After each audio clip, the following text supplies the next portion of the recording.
ஒரு மலை அடிவாரத்தில் ரவி என்ற சிறுவன் மாடுகளை மேய்த்துக் கொண்டிருந்தான்.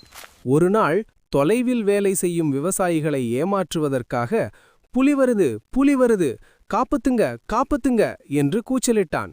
விவசாயிகள் புலியை விரட்ட வேகமாக ஓடி வந்தனர். ஆனால் உண்மையில் புலி எங்குமில்லை. ரவி இதை பார்த்து சிரித்தான். அடுத்த நாளும் அவன் அதே பொய்யை செய்தான்.